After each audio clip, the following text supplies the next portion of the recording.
Assalamualaikum warahmatullahi wabarakatuh.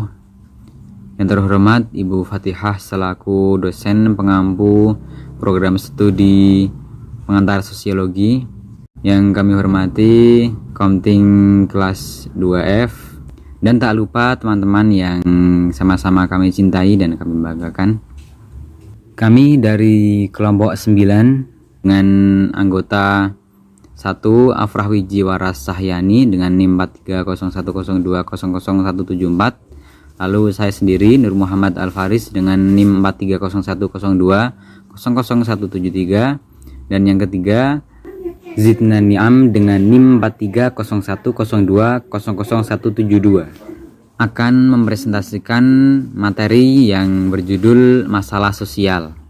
Ada 5 subbab materi dari A sampai E.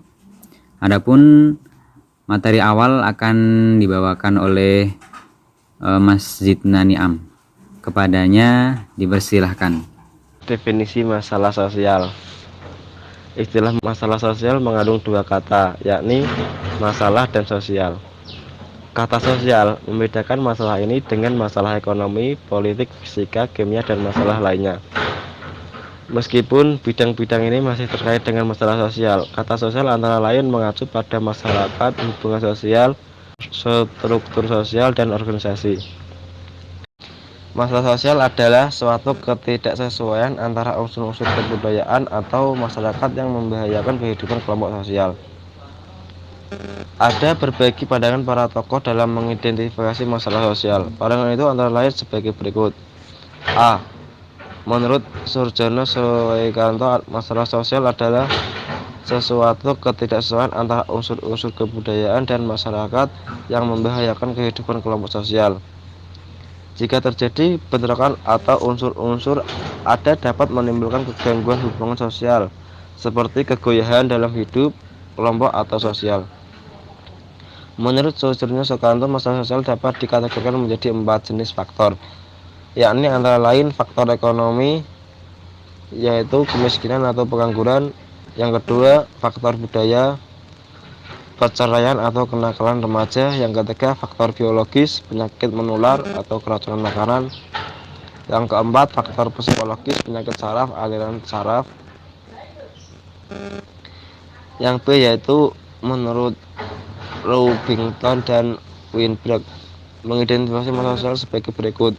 Masalah sosial yang diduga dianggap oleh banyak orang bertentangan dengan nilai sehingga mereka setuju dengan tindakan untuk mengatasi atau menghilangkan situasi tersebut.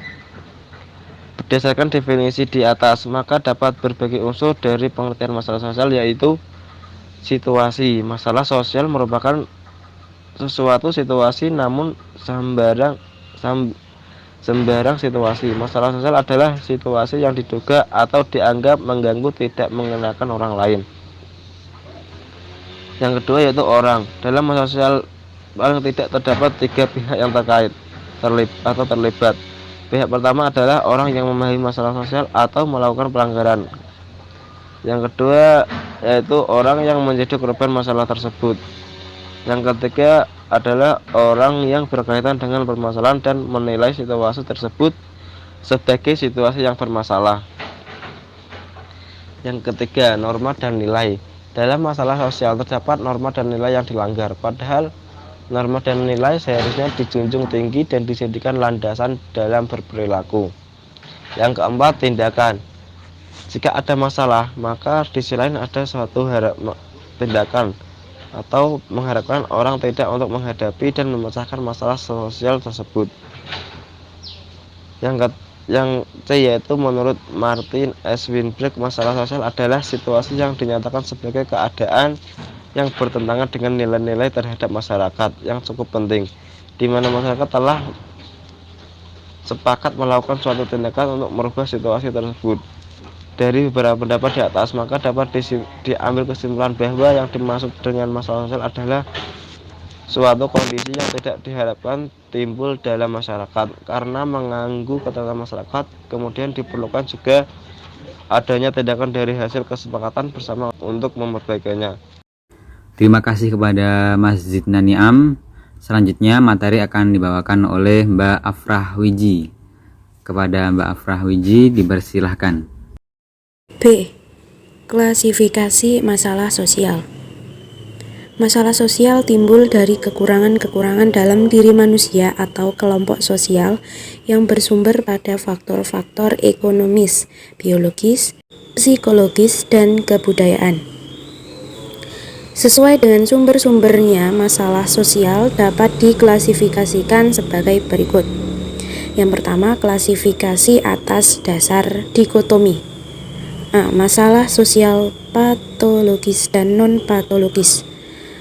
Yang pertama, masalah sosial patologis. Suatu perspektif yang menganggap masalah sosial sebagai suatu penyakit dari masyarakat yang ideal.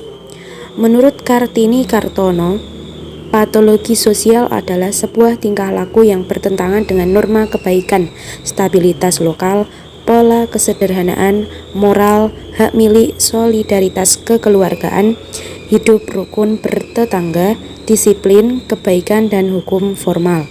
Penyakit sosial sulit untuk dipecahkan, berhubungan dengan kehidupan masyarakat itu sendiri, misal pelacuran, kejahatan, perjudian, dan sebagainya. Yang kedua, masalah sosial non-patologis, mengacu pada masalah sosial yang bukan bersifat penyakit sehingga relatif lebih mudah mengatasinya. Contoh, tawuran antar kelompok, kenakalan remaja, kebut-kebutan di jalan, penipuan, dan sebagainya. Yang B, masalah sosial klasik konvensional dan modern kontemporer. Yang pertama, masalah sosial klasik konvensional menunjuk pada masalah sosial yang terjadi pada masa dahulu atau pada masyarakat yang dahulu yang sederhana atau sering disebut masyarakat pertanian. Masalah-masalah tersebut hingga kini masih tetap ada. Contoh, masalah kemiskinan, pengangguran, kejahatan, pelacuran. Kedua, masalah sosial kontemporer modern menunjuk pada masalah sosial yang baru muncul pada masa sekarang atau pada masyarakat industri. Contohnya, yang berkaitan dengan nafsa, korban pengguna atau pengedar, HIV atau AIDS, perdagangan anak dan wanita, anak jalanan, buruh migran, kekerasan dalam rumah tangga, dan terorisme. C. Masalah sosial manifest dan laten. Yang pertama, masalah sosial manifest merupakan produk dari ketimpangan-ketimpangan sosial yang terjadi di masyarakat. Ketimpangan mana terjadi akibat dari ketidaksesuaian antara nilai dan norma yang ada, sehingga anggota masyarakat melakukan penyimpangan perilaku. Masyarakat umumnya tidak menyukai perilaku tersebut, sehingga berusaha untuk menghadapi dan mengatasinya.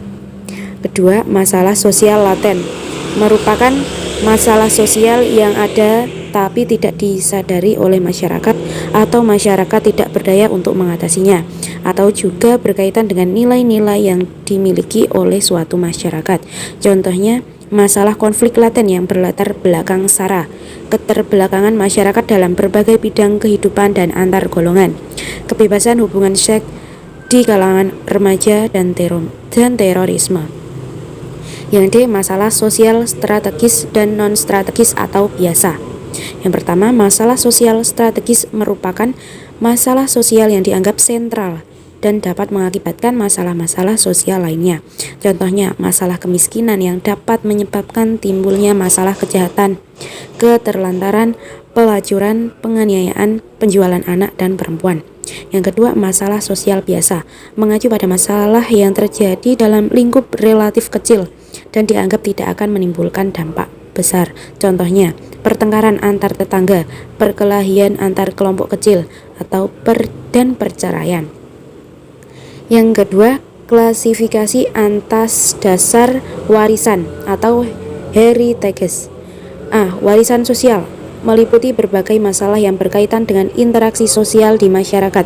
Contohnya, masalah depresi, hubungan kelompok mayoritas dan minoritas, pendidikan, politik, pelaksanaan hukum, agama, pengisian waktu luang, kesehatan.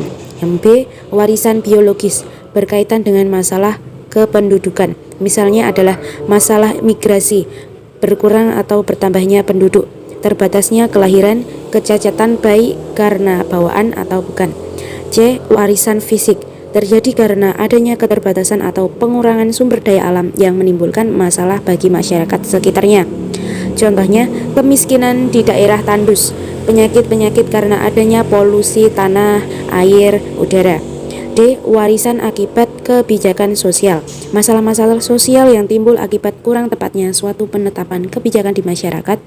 Contohnya, ketimpangan sosial ekonomi antar daerah, pencemaran industri, bencana alam, masalah TKI, masalah anak yang disalahgunakan, disintegrasi bangsa.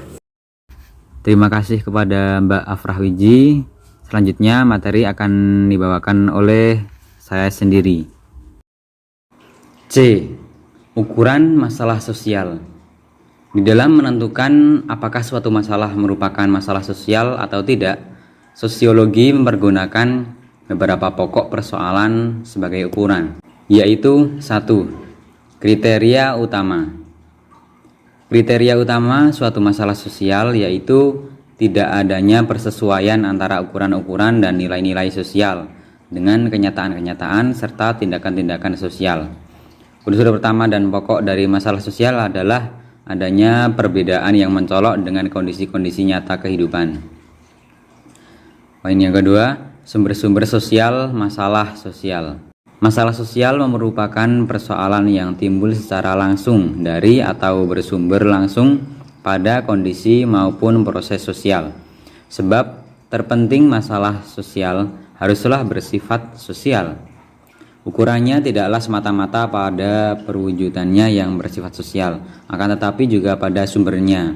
Yang pokok di sini adalah bahwa akibat dari gejala tersebut, baik gejala sosial maupun gejala bukan sosial, menyebabkan masalah sosial. Poin yang ketiga, pihak-pihak yang menetapkan apakah suatu kepincangan merupakan masalah sosial atau tidak. Dalam masyarakat, merupakan gejala yang wajar jika sekelompok warga masyarakat menjadi pimpinan masyarakat tersebut. Golongan kecil tersebut mempunyai kekuasaan dan wewenang yang lebih besar dari orang-orang lain untuk membuat serta menentukan kebijaksanaan sosial. Sikap masyarakat itu sendirilah yang menentukan apakah suatu gejala merupakan suatu problema sosial atau tidak. Yang keempat, manifest social problem dan latent social problem. Manifest social problem merupakan masalah sosial yang timbul sebagai akibat terjadinya kepincangan-kepincangan dalam masyarakat. Kepincangan mana dikarenakan tidak sesuainya tindakan dengan norma dan nilai yang ada dalam masyarakat. Sedangkan latent social problem juga menyangkut hal-hal yang berlawanan dengan nilai-nilai masyarakat, akan tetapi tidak diakui demikian halnya. Poin yang kelima, perhatian masyarakat dan masalah sosial. Suatu kejadian yang merupakan masalah sosial belum tentu mendapatkan perhatian yang sepenuhnya dari masyarakat. Sebaliknya, suatu kejadian yang mendapat sorotan masyarakat belum tentu merupakan masalah sosial. Hal yang perlu diketahui adalah bahwa semakin jauh jarak sosial antara orang-orang yang kemalangan dengan orang-orang yang mengetahui hal itu, semakin kecil pula simpati timbul dan juga semakin kecil perhatian terhadap kejadian tadi. D. Contoh masalah sosial. 1. Kemiskinan. Kemiskinan diartikan sebagai suatu keadaan di mana seseorang tidak sanggup memelihara dirinya sendiri sesuai dengan taraf kehidupan kelompok dan juga tidak mampu memanfaatkan tenaga mental maupun fisiknya dalam kelompok tersebut. Yang kedua, kejahatan. Sosiologi berpendapat bahwa kejahatan disebabkan karena kondisi-kondisi dan proses-proses sosial yang sama yang menghasilkan perilaku-perilaku sosial lainnya. Analisa terhadap kondisi dan proses menghasilkan dua kesimpulan, yaitu pertama terhadap hubungan antara variasi angka kejahatan dengan variasi organisasi sosial di mana kejahatan tersebut terjadi. Tinggi rendahnya angka kejahatan berhubungan erat dengan bentuk-bentuk dan organisasi-organisasi sosial di mana kejahatan tersebut terjadi. Poin ketiga, disorganisasi keluarga. Disorganisasi keluarga adalah perpecahan keluarga sebagai suatu unit karena anggota-anggotanya gagal memenuhi kewajiban-kewajiban yang sesuai dengan peranan sosialnya. Lalu poin yang keempat, masalah generasi muda dalam masyarakat modern.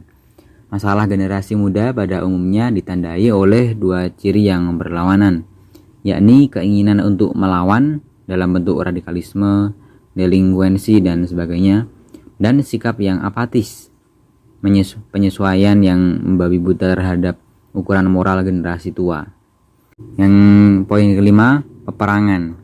Peperangan mungkin merupakan masalah sosial paling sulit dipecahkan sepanjang sejarah kehidupan manusia. Masalah peperangan berbeda dengan masalah sosial lainnya karena menyangkut beberapa masyarakat sekaligus, sehingga memerlukan kerjasama internasional yang kini belum berkembang dengan pesat. Yang keenam, pelanggaran terhadap norma-norma masyarakat. Lalu 7. Masalah kependudukan. Penduduk suatu negara pada hakikatnya merupakan sumber yang sangat penting bagi pembangunan, sebab penduduk merupakan subjek serta objek pembangunan. Lalu 8. Masalah lingkungan hidup. Lingkungan hidup biasanya dibedakan dalam kategori sebagai berikut. A. Lingkungan fisik, yakni semua benda mati yang ada di sekeliling manusia. B. Lingkungan biologis, yakni segala sesuatu yang di sekeliling manusia berupa organisme yang hidup. C. Lingkungan sosial, yaitu terdiri dari orang-orang baik individu maupun kelompok yang berada di sekitar manusia. 9. Birokrasi. Pengertian birokrasi menunjuk pada suatu organisasi yang dimaksud untuk mengarahkan tenaga dengan teratur dan terus-menerus untuk mencapai suatu tujuan tertentu. Birokrasi adalah organisasi yang bersifat hierarkis yang ditetapkan secara rasional untuk mengkoordinasi pekerjaan orang-orang untuk kepentingan pelaksanaan tugas-tugas administratif. Materi terakhir akan dibawakan oleh Mas Zidna Niam, kepadanya dipersilakan. Poin E yaitu pemecahan masalah sosial. 1. Upaya pemecahan sosial dapat dilakukan melalui dua cara, yaitu cara yang A, preventif. Model ini jarang digunakan karena dibutuhkan penelitian-penelitian yang mendalam mengenai sebab terjadinya masalah tersebut. Yang B yaitu represif, merupakan upaya yang sering dilakukan setelah gejala-gejala sosial dapat dipastikan sebagai masalah sosial, maka segera diambil tindakan-tindakan tertentu untuk menyelesaikannya. Upaya pemecahan masalah sosial tersebut harus dilakukan secara terus-menerus dan berkesinambungan, serta melibatkan kerjasama antar bidang-bidang ilmu pengetahuan, mengingat pengaruhnya tidak dapat dirasakan segera. Kedua yaitu permasalahan sosial yang terjadi dalam masyarakat dapat diatasi melalui upaya berikut. A. Mensosialisasikan nilai dan norma sosial. Permasalahan sosial dapat dicegah dalam belum terjadinya dengan upaya preventif. Yang B yaitu mempertegas sanksi sosial bagi para pelanggar. Permasalahan sosial yang berkaitan dengan pelanggaran peraturan dapat diatasi dengan upaya responsif, yaitu dengan menerapkan sanksi sosial secara tegas kepada setiap orang yang melanggar peraturan.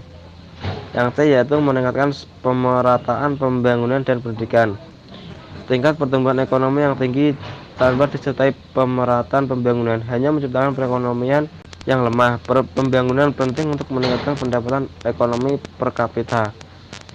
Pemerataan pendidikan berkaitan dengan sistem yang memberikan kesempatan yang seluas-luasnya kepada seluruh anggota masyarakat untuk memperoleh pendidikan. Yang keempat yaitu menyediakan model usaha. Bantuan model usaha melalui sistem pemantauan dapat menyelesaikan masalah yang dimaksud antara lain yaitu kemiskinan dan pengangguran.